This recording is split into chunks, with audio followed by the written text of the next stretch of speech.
live on Survivor TV. We know her as Emily Rubin, cervical cancer survivor, but you may know her as DJ Juicy.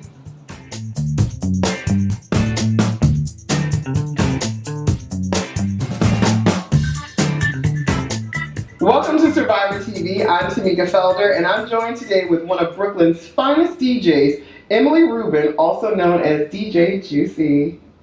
Welcome, Emily. Thank you. So, you're a survivor. You've been through a lot, but you still have this beautiful smile on your face. Thank you. How do you still smile? Well, I mean, I learned throughout the course of my treatment that even on my worst day, I always found something to laugh about. And it just, at a certain point, I just realized that even though I was going through this horrible experience, life was still going on. Tell me about your cervical cancer diagnosis, your walk with cervical cancer. Okay. I was diagnosed with HPV when I was 23 years old, and this was back in the early 2000s before anybody knew really about the link between, or that anybody was talking about the link between it. After about 3 years of going back and forth, when I was 26, I was officially diagnosed with cervical cancer. I believe I was stage 3 at that point. Once I was diagnosed, I went in to have my cervix removed, and when they took out my cervix after 10-hour surgery, they found it had spread into my uterus. So from there, they actually took out 52 lymph nodes from my pelvic region, one of which had cancer in it, which led to 6 weeks of radiation and 4 months of chemo. I'm in menopause right now, and I have all the fun stuff that goes along with it. And there's that smile again. Why are you smiling through that? Because I listen to it and I think, what is there to smile about? I'm here, and I've met such amazing people along the way. I mean, getting cancer was probably the best and worst thing that has ever happened to me. It was horrible, it was difficult. I'll have to live with the repercussions for the rest of my life, but I'll have a rest of my life. And, when you go through something like that, it's kind of an opportunity to really see what you're made out of.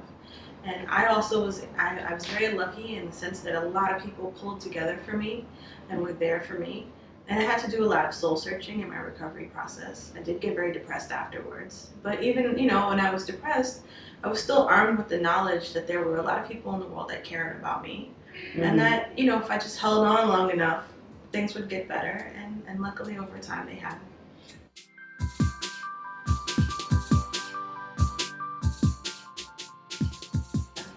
And you mentioned something that a lot of people don't talk about, the depression that comes along with a cancer diagnosis. I remember I told my doctor one day, I think I'm depressed. And because I'm naturally a happy person, he said, you're not depressed. She's depressed. This person's depressed. You're not depressed. And I kind of just said, oh, okay, maybe I'm not depressed. But what I realized years later is that I did go through a depression, because I was holding on to the life that I had before cancer. Absolutely. All I wanted was everything that I had before. But I couldn't go back because I wasn't that same Tamika.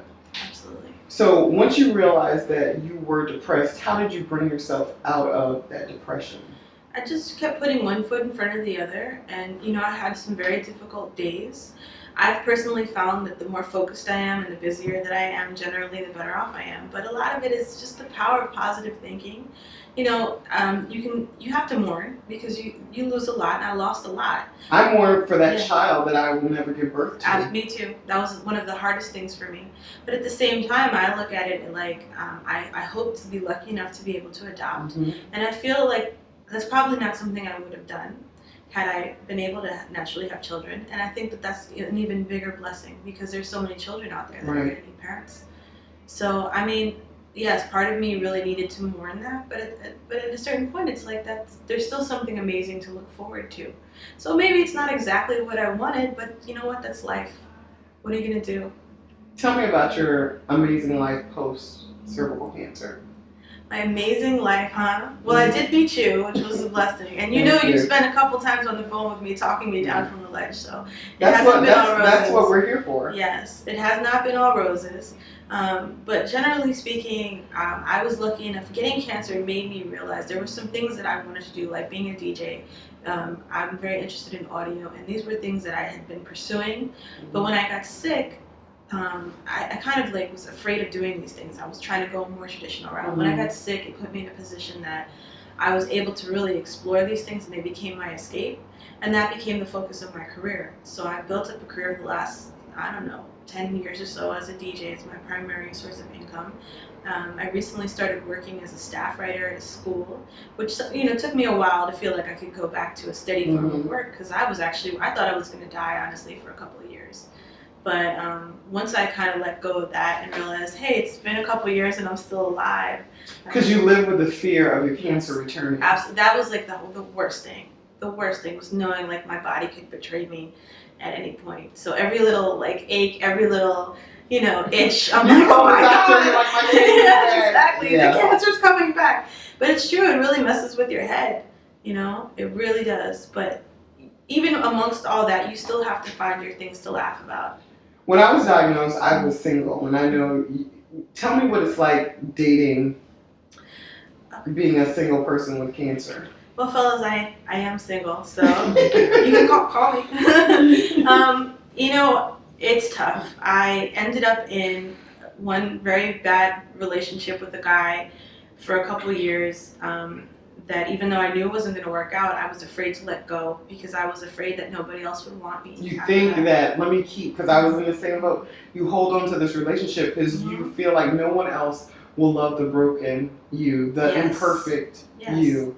Because it's a problem. I mean, intimacy is an issue, first of all. Absolutely Before I had cancer, I had certain views on sex and, values based around it. And having gotten not just cancer, but a form of cancer that in essence was caused by an STD, like, it's really caused me to rethink how I feel about these things.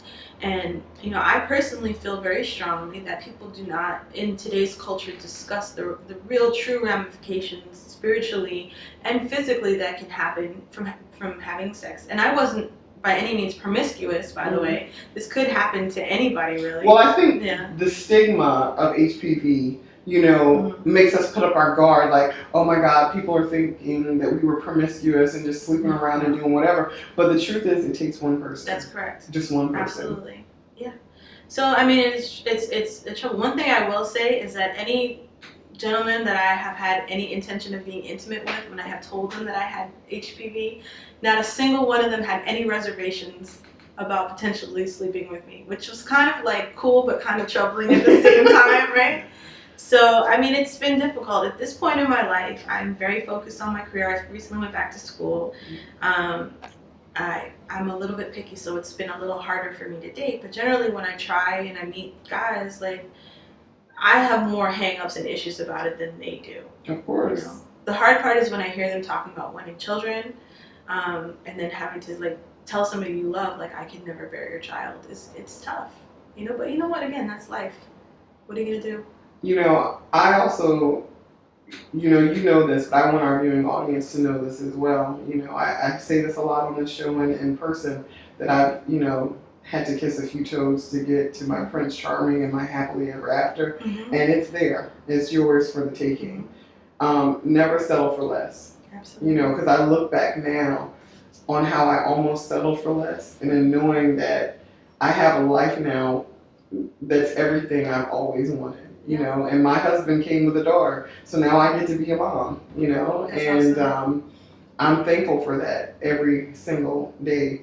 So I know what it's like, and I think conversations like these are just so important, because you never know what one person is listening to this right now and what situation they're going through. Absolutely. And it's important for them to know that no matter how alone they feel or how singular they think their experience is, like, we've all kind of been through it. Even if it's not exactly the same, there's enough overlap.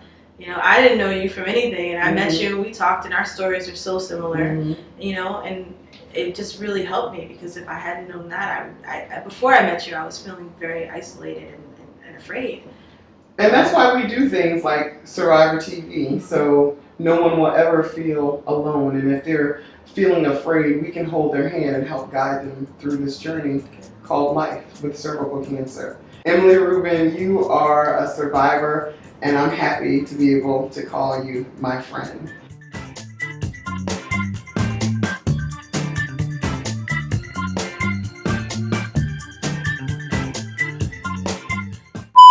Brooklyn's finest DJ. cancer survivor, Emily Rubin, also known as DC. I like it. DJ Juicy. Brooklyn's own DJ Juicy. That was really good though. Until you messed it up. It was really good. Here we go.